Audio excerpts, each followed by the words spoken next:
नमस्कार, अमर छत्तीसगढ़ देख रहे हैं आप और मैं हूं आपके साथ गौरव राजेंद्र। बुलेटिन की शुरुआत करते हैं। बीजेपी किसान नेता संदीप शर्मा का बयान सामने आया है। उन्होंने कहा है कि विष्णुदेव सरकार ने धान खरीदी की और बहुत बेहतरीन व्यवस्था की है।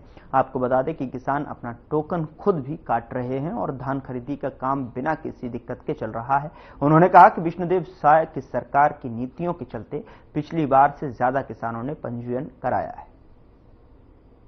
साय सरकार के नेतृत्व में इस वर्ष छत्तीसगढ़ में धान खरीदी का कार्य तीव्र रफ्तार से चल रहा है। पिछले साल के 130 लाख टन धान खरीदी के लक्ष्य के विरुद्ध इस वर्ष साय सरकार ने 160 लाख टन धान खरीदने का लक्ष्य रखा है, जो कि पिछले साल से 30 लाख टन धान अधिक होता है। इस वर्ष छत्तीसगढ़ में 27.7 लाख किसानों ने अपना पंजीयन कराया है और इसको देखें तो पिछले साल की तुलना में 1.5 लाख से अधिक किसानों ने इस बार पंजीयन कराया है। रकबा के हिसाब से यदि देखें तो पिछले साल की तुलना में इस वर्ष किसानों ने लगभग 3,80,000 एकड़ जमीन का ज्यादा पंजीयन कराया है। इस वर्ष अब तक 26 लाख टन धान की खरीदी विष्णुदेव सरकार ने कर ली है। इसके साथ ही साथ इस बार एक महत्वपूर्ण काम किया गया है। तुहर हाथ तुहर ऐप नाम के ऐप से किसानों को स्वयं स्वतंत्रता दी गई है कि वे अपना टोकन खुद काट सकें और इस योजना के तहत अब तक किसानों ने काफी लाभ उठाया है।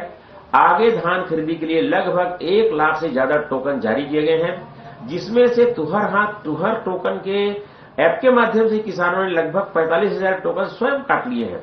यह अपने आप में एक अभूतपूर्व निर्णय है। कुल मिलाकर के यदि देखा जाए तो छत्तीसगढ़ में धान खरीदी का कार्य जो है निर्बाध गति से चल रहा है और कहीं पर किसी प्रकार की दिक्कत का सामना नहीं करना पड़ रहा है। इसके लिए हम जितना भी हो सके साय सरकार के द्वारा बनाई गई व्यवस्था की भूरी भूरी प्रशंसा करते हैं और उनको धन्यवाद करते हैं कि उन्होंने जो वादा किया था कि किसानों का जितना धान हम खरीदेंगे उतना वे धान खरीद रहे हैं। साथ साथ छत्तीसगढ़ में किसानों को 3100 रुपये प्रति क्विंटल देने का जो वादा किया था उसको भी निभाया जा रहा है। पिछले साल जिस ढंग से अंतर राशि का भुगतान एक साथ किया गया था, सरकार इस साल भी अंतर की राशि का एक साथ भुगतान करने के लिए वचनबद्ध है और तत्काल समर्थन मूल्य की राशि किसानों के खाते में जिस ढंग से 2-3 दिन में आ रही है वह अत्यंत ही प्रशंसनीय है।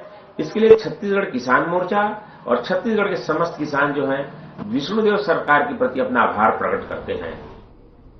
उधर पाटन विधानसभा क्षेत्र के रानी तराई में खुले स्वर्गीय दाऊ रामचंद्र साहू शासकीय महाविद्यालय में 1 दिवसीय वार्षिक खेलकूद प्रतियोगिता का आयोजन किया गया, जिसका नेतृत्व खेल प्रभारी भारती गायकवाड़ ने किया। आपको बता दें कि पूरा दिन चलने वाले इस कार्यक्रम में छात्र छात्राएं जोश और उत्साह के साथ खेलते हुए नजर आए।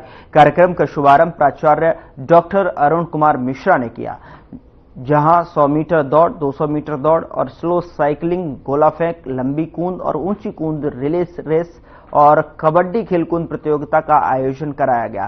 साथ ही आपको बता दें कि कार्यक्रम में महाविद्यालय के वरिष्ठ सहायक प्राध्यापक डॉक्टर आलोक शुक्ला, चंदन गोस्वामी, डॉक्टर रेशमी महेश्वर, सगुफ्ता सिद्दीकी, अंबिका ठाकुर बर्मन और रेणुका वर्मा समेत गणमान्य लोगों ने शिरकत की और इस मौके पर महाविद्यालय के छात्र छात्राएं भी अधिक संख्या में जो है उपस्थित रहे। इस मौके पर खेल प्रभारी भारती गायकवाड़ ने बताया कि हर साल खेल प्रतियोगिता का आयोजन किया जाता है, जिसमें बच्चे बढ़ चढ़कर हिस्सा लेते हैं।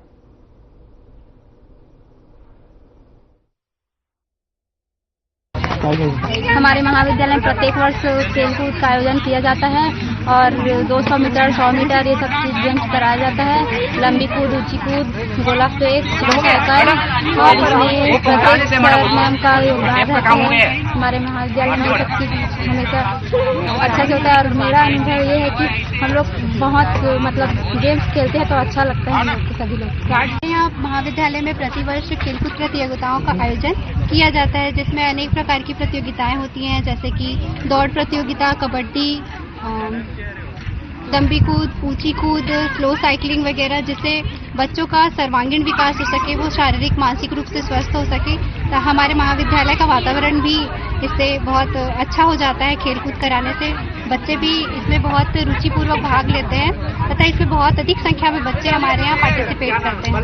कराने का मुख्य उद्देश्य ये रहता है कि हमारे बच्चों का सभी तरह से विकास हो सके और वो ज़्यादा से ज़्यादा इन प्रतियोगिताओं में भाग लें, मानसिक रूप से स्वस्थ भी रहें और शारीरिक रूप से भी उनको स्वस्थ रहना चाहिए। खेलों के प्रति अवेयरनेस, बच्चों में जागरूकता पैदा हो सके, आजकल सब बच्चे मोबाइलों में ज्यादातर लगे रहते हैं, तो हम लोग चाहते हैं कि बच्चे शारीरिक रूप से भी स्वस्थ हों और इन सब प्रतियोगिताओं में बढ़ चढ़ कर हिस्सा लें। साथ ही जो कॉम्पिटिटिव एग्जाम्स की तैयारी करते हैं जैसे सेना में, आर्मी में, उन लोगों का भी मनोबल बढ़ाया जा सके। इन सब कारणों से प्रतिवर्ष हमारे यहाँ खेलकूद प्रतियोगिताओं का आयोजन करवाया जाता है।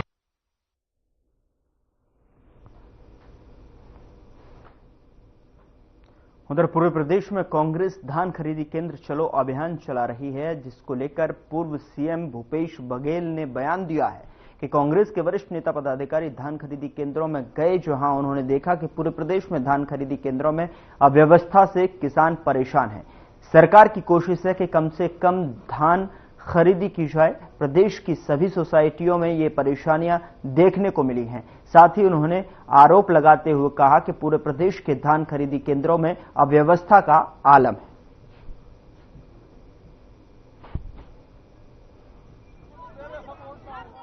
विष्णु देसाई किसी सोसाइटी में जाए तो पता चले, किसान टोकन के लिए परेशान है, बारदाना के लिए परेशान है और तौलाई जो गड़बड़ हो रहा है उसके कारण से किसान ठगे जा रहे हैं। और दूसरी बात यह है कि जो लिमिट कर दिए हैं उसके कारण से धान खरीदी अभी तक के 10% नहीं हो पाया है। 20 दिन बीत गया है, अब 55 दिन बचा है जिसमें 90% धान खरीदी करना है। कैसे संभव होगा? ये उठाव नहीं हो रहा है, सोसाइटी अब जाम हो रहा है।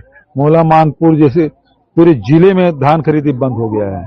बहुत सारी सोसाइटी अब कुछ दिनों बाद, 2-4 दिन बाद धान खरीदी बंद हो जाएगा।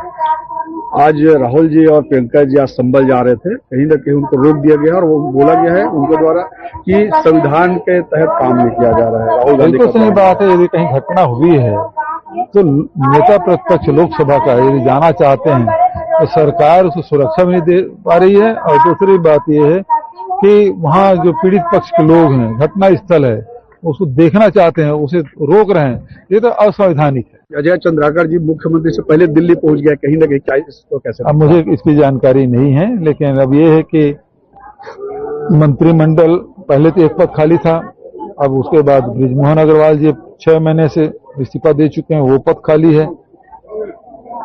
और बहुत सारे मंत्री हैं जिसके परफॉर्मेंस बहुत गड़बड़ है। रोड आंसू निकल गए।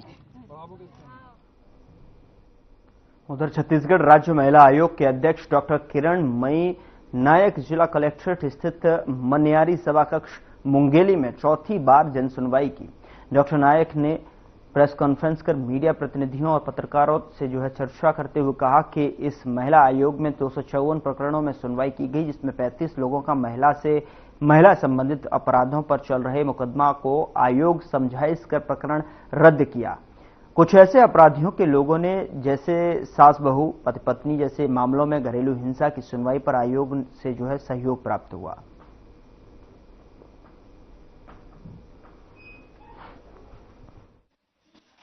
मुंगेली में ये लगातार हमारी चौथी जनसुनवाई है और पूरे प्रदेश में 292 नंबर की जनसुनवाई है। आज हम 11 मामले लेकर आए थे और हमारे साथ हमारे दोनों नए सदस्य उपस्थित हैं। सरला कौशल्या जी जो पूरे बिलासपुर संभाग के प्रभारी हैं, लक्ष्मी वर्मा जी जो रायपुर संभाग के प्रभारी हैं। और आज हम सब ने मिलकर के जो सुनवाई की है, इसमें 5 मामले नस्तीबद्ध हुए हैं, 5 मामले हमने रायपुर ट्रांसफर किए हैं और 1 मामला यहीं पेंडिंग है। आज 2-3 थोड़े से एक्सक्लूसिव जो विषय थे वो बताने की कि एक मामला था जिसमें ससुर और बहू के बीच में समझौता हुआ, क्योंकि पति की मृत्यु के बाद बहू घर से निकल गई थी और उसने एक मकान पर कब्जा कर लिया था और संपत्ति चाह रही थी। पर ससुर ने जब परिस्थिति बताई और वो राजी हुआ कि वो बहू को 1/4 हिस्सा सारी संपत्ति में देगा, तो दोनों के बीच सुलह हो गई और बहू ने ससुर से माफी भी मांगी। इस तरीके से ये एक अच्छी हमारे प्रयास से एक अच्छी कोशिश हो पाई। दूसरा मामला था जिसमें कि मृतक के आजू बाजू 2 मामले बने थे कि एक तो मृतक के ऊपर धारा 376 की रिपोर्ट दर्ज कराई थी और एक मृतक की पत्नी ने दूसरी महिला के ऊपर रिपोर्ट दर्ज कराई थी। दोनों ही मामलों में अलग अलग थाने में कार्रवाई हुई है, एक एसपी मुंगेली के तहत और एक एसपी दुर्ग क्षेत्र में, जहां पर मृतक ने सुसाइड किया, सुसाइड नोट छोड़ा है और अनावेदिका के नाम से उल्लेखित किया है। तो दोनों मामलों में हम एसपी से प्रतिवेदन मंगाने के बाद एक्शन लेंगे और उचित कार्रवाई करेंगे। एक लेखापाल महिला का मामला था जिसमें भी विभाग से डीएफओ से हम रिपोर्ट मंगाएंगे, और एक मामला था जिसमें एक महिला सरपंच का एक मेरी रिकॉर्डिंग है और मैंने देना है इसका पैसा, उस आधार पर आज उस प्रकरण को नस्ती किया और आवेदिका को समझाइश दिया कि वह दीवानी न्यायालय में करके उससे अपने पैसे वापस प्राप्त कर सकती है। प्रदेश में बच्चों या महिलाओं के प्रति बढ़ते जो अपराध हैं उसको लेकर क्या कहेंगे? देखिए, ये पुलिस प्रशासन का विषय होता है कि किन किन जगहों पर ऐसी कार्रवाई हो रही है। हम महिला आयोग की तरफ से उन मामलों में एक्शन लेते हैं जहां पर पुलिस एफआईआर करने में हीला हवाला करती है, या हमको लगता है कि इसमें तुरंत सेंसिटिव मामला है और महिला को कुछ सपोर्ट की जरूरत है, तो हम उसको स्वतः संज्ञान में लेकर के हमारी टीम के माध्यम से कार्रवाई करते हैं और हमारे सदस्य अपने अपने संभाग क्षेत्र में जाकर उसकी विजिट करती हैं और उस पर अपनी रिपोर्ट देती हैं, तो हम कार्रवाई करते हैं। तो हमारी जिम्मेदारी वहीं तक रहती है जहां तक यदि पुलिस एफआईआर लिख लेती है तो फिर हम दखलंदाजी नहीं करते हैं, और यदि पुलिस एफआईआर नहीं लिखती है तो फिर महिला आयोग के पास अपने पूरे क्षेत्राधिकार हैं, पावर का उपयोग करके हम एसपी और टीआई सभी को हमारे यहाँ तलब करते हैं और उनके खिलाफ कार्रवाई भी करते हैं। मैडम, महिला आयोग की नहीं, मुंगेली जिले में टीम नहीं होती है जी। एक्चुअल में क्या है, जो हमारे जैसे संभाग में आए हैं, परंतु यदि कभी कोई महिला रिलेटेड कोई प्रॉब्लम होती है तो मैडम आएंगे। अच्छा, जैसे यहाँ व्हाट्सएप नंबर है 9098382225। ये व्हाट्सएप कॉल सेंटर है। आपको आवेदन चिट्ठी से या तो पोस्ट कर सकते हैं महिला आयोग में, मेल भी कर सकते हैं, आप व्हाट्सएप में पीडीएफ बना के भी भेज दो या फोटो खींच के भेज दो, तो हम उसको भी केस पंजीबद्ध कर लेते हैं। इससे महिलाओं का भरोसा महिला आयोग पर बढ़ा, क्योंकि यहाँ पर हम क्विक डिस्पोजल करते हैं, क्विक रिलीज मिलती है और उनको बहुत मतलब जीरो मेंटेनेंस कह सकते हैं आप, 1 रुपया भी खर्च नहीं होता महिला आयोग में शिकायत करने में। सिंपल एक एप्लीकेशन होता है कि अगर व्हाट्सएप में भी एप्लीकेशन आ जाते हैं और महिला आयोग जिला स्तर पर जाकर सुनवाई करना है, तो हमारे पास केसेस की संख्या बढ़ी है। कोर्ट जाने के बजाय महिला आयोग में आना अच्छा मानती है महिलाएं। तो लगभग 6000 केसेस का डिस्पोजल महिला आयोग से अब तक हो चुका है और आज की तारीख में भी हमारे पास लगभग 2000 मामले पेंडिंग है।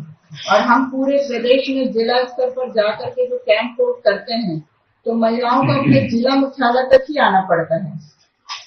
मेरा वही कहना है, महिलाओं को अभी भी ना महिला आयोग तक जाने के लिए ना हम लोगों ने अपनी तरफ से इसकी पब्लिसिटी का भी बहुत प्रयास किया था। यदि आप लोगों को पता हो तो मुंगेली में हमने मुख्यमंत्री महतारी न्याय रथ चलाया था ब्लॉक स्तर पर।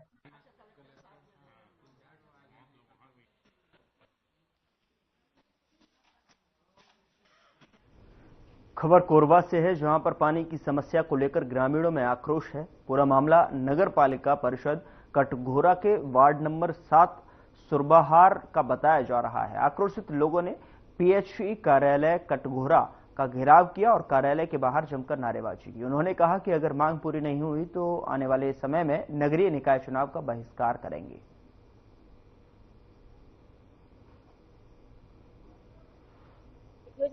पहले ढोड़ी का पानी से इस्तेमाल करते थे, अब बाईपास रोड बन गया है तब वो भी नहीं है। और हम लोग कितने सालों से आ रहे हैं, तेजी ऑफिस भी लिख के दिए यहाँ आना बोले, लेकिन कलेक्टर ऑफिस गए, सब जगह गए हैं, लेकिन हमारा समस्या का कोई समाधान नहीं हुआ है। अब हम लोग चक्का जाम करेंगे सोच रहे हैं, कर चुके हैं एक बार और फिर से करेंगे और चुनाव का भी बहिष्कार करेंगे। 10 दिन के अंदर में तो हम कुछ भी कर सकते हैं, चक्का जाम करें, किसी का जान जाए, इसमें हम लोग को कोई जवाबदारी नहीं। हम लोग पानी के लिए तड़प के मर रहे हैं, हमारा कोई ध्यान ही नहीं देता है। उसके नगर पालिका जाओगे तो नगर पालिका वाला टाइम टेबल दिखाता है, वहाँ जाओगे तो वो टाइम टेबल दिखाता है, यहाँ आओगे तो इन लोग टाइम टेबल दिखाते हैं। कैसे करें छोटे छोटे बच्चे को हम लोग बताओ। आज 18-19 साल से हम लोग वहाँ बिना पानी का अपना जिंदगी व्यवस्था कर रहे हैं। कभी टैंकर आता है तो कभी नहीं आता है, न बोर है, न टंकी है, न कुछ भी नहीं है। जब वहाँ चक्का जाम किए थे नगर पालिका के पास तो हम लोग को आश्वासन दिया था कितना दिन में यहाँ बोर या कुछ भी पाइप हम लोग गड़वा देंगे करके। एक पाइपलाइन बिछाए है, टंकी को खड़ा कर दिया है, वो सूखा पड़ा है, उसमें कोई एक डब्बा पानी ला के नहीं डालता है। उसको दिखाने के लिए सिंटेक्स को हमारे मोहल्ले में गाड़ के रखे हैं। मेरा नाम अशोक तिवारी है। मैं खुटरीगढ़ वार्ड नंबर 7 निवासी हूँ, शिकारी पाया। हमारे यहाँ पानी की बहुत ज्यादा समस्या है। आप लोग पहले भी देखे होंगे, कई वर्षों से हम लड़ रहे हैं, कई बार पेपरबाजी हुई है। वहाँ एक ढोड़ी था तो पहले कुछ व्यवस्था ढोड़ी से हो जाया करता था। बाईपास रोड बनने से अब वो ढोड़ी भी बंद हो गया और वहाँ ना कोई कुआं है ना बोर है, किसी प्रकार का कोई साधन नहीं। और पानी के लिए हम वर्षों से भटक रहे हैं। और जिस ऑफिस, जैसे ये अभी एक पीएचई ऑफिस आए हैं, जब यहाँ आते हैं कोई अधिकारी ही नहीं मिलते। जब बोलो टेंडर हो रहा है, टेंडर हो रहा है, टेंडर हो रहा है, बस यही बात होता है, समझे। जहाँ जाओ बोल गोलगप्पा। इसलिए ये अभी लेटर दे के जा रहा हूँ मैं। इसमें साफ लिखे हैं यदि तत्काल इस पर मांग नहीं हुआ तो हम लोग चकचकवा पहाड़ में पूरे परिवार बाल बच्चों के साथ वहाँ घेराव करें, मतलब जो रोड जाम करेंगे। किसी प्रकार भी होनी अनहोनी होती है उसके लिए शासन प्रशासन जवाबदार रहेगा। तत्काल पानी की व्यवस्था करें। अब हम तो पिछले जब से बसे तब से परेशान, लेकिन पहले कोई स्रोत था तो मिल जाता था, कोई है ही नहीं स्रोत।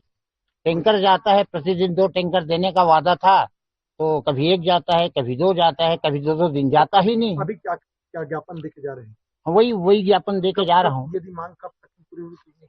अब देखो, अब कुछ दिन में अधिसूचना जारी हो जाएगा, इनको बहाना मिल जाएगा, चुनाव है, फलाना है, ढिकाना है, कुछ नहीं कर सकते। लेकिन हम पीने के लिए थोड़ी भी चुनाव को देखते रहेंगे। हम तो अपना काम करेंगे, चाहे हमको मिले या ना मिले।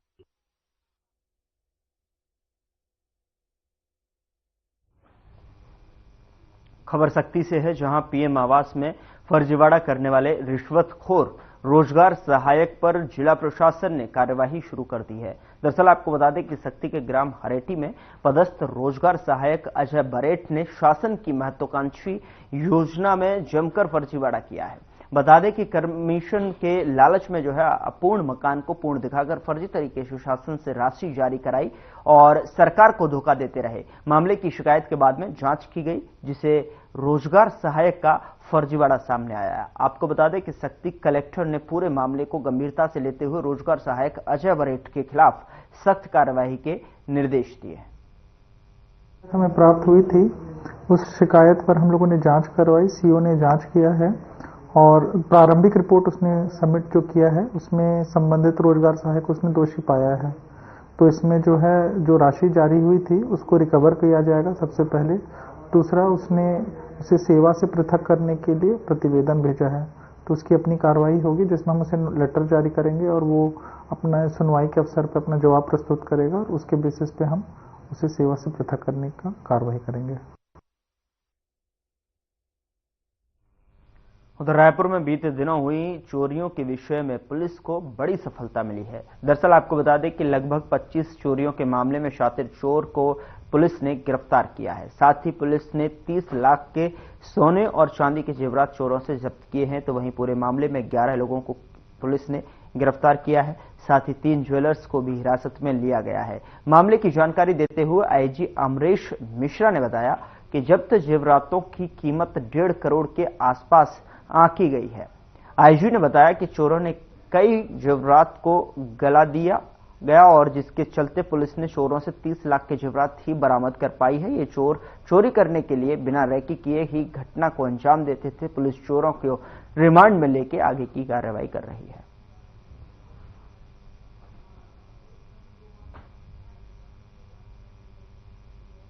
इन्होंने आज एक बड़ी सफलता प्राप्त की है।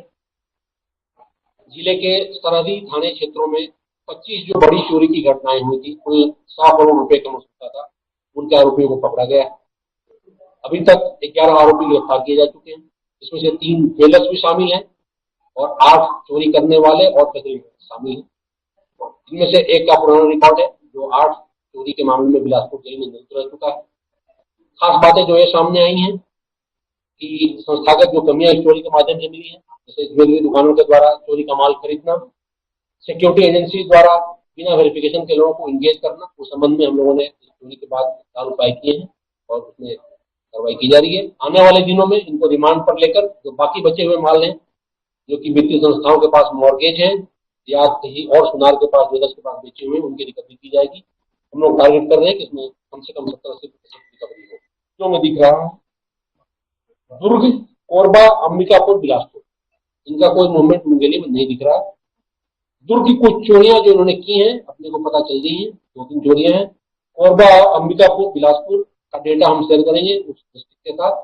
वो लोग उस दिन मैपिंग करेंगे तो उनका लोकेशन। थाने देखेंगे तो 4 थाने आउटर के 4 थाने हैं। मुजगहन आपको सूची हम दे रहे हैं 25 अपराधों का। मूलतः मुजगहन, विधानसभा, मंदिर चौक, तिल्दा नेवरा। कितनी अवधि में चोरी हुई? मार्च से लेकर सितंबर तक। कोई आपराधिक रिकॉर्ड? एक का आपराधिक रिकॉर्ड है। 2021 में एक चोर जिसका नाम है सृजन शर्मा, मुंगेली का रहने वाला। 25 चोरियों की कुल मसरूका की बात करें तो करीब 1 करोड़ 20 लाख के आसपास का मसरूका होगा। 3-4 खास बातें जो इस गैंग से संबंधित हैं और इस कार्रवाई से संबंधित है, मैं उनको बताता हूं कि आप प्रश्न पूछ सकते हैं। पहला, ये पूरा स्थानीय गैंग था। ज्यादातर लोग इसमें मुंगेली के रहने वाले हैं और जैसा कि क्राइम ब्रांच के अधिकारी लोग बता रहे हैं कि संभवतः 6-7 महीनों तक एक स्थानीय गैंग 25 चोरी कर पाया और पकड़ा नहीं गया। शायद इन लोग के अनुभव में पहली बार। दूसरा, काफी सोफिस्टिकेटेड था, जिसमें एक आदमी केवल पुराना जेल गया हुआ, उसने आके अपने गैंग को ट्रेन किया, क्या क्या प्रिकॉशंस लेने हैं, ग्लव्स लगाने हैं, किस तरह से गैंग मजबूत से मजबूत दरवाजा टूट जाए, उस टेक्निक का इस्तेमाल किया। उसने अपने गैंग को ट्रेन किया और उस आधार पे पिछले 6-7 महीनों से ये चोरियां करते आ रहे हैं। तीसरी खास बात, इनके मोडस ऑपरेंडाई में इनके द्वारा रेकी नहीं की जाती थी। विश्वास रखते थे सीधे अटैक करने में, जितना भी मिले सामान के चक्कर में नहीं थे, ये रेकी कभी नहीं करते।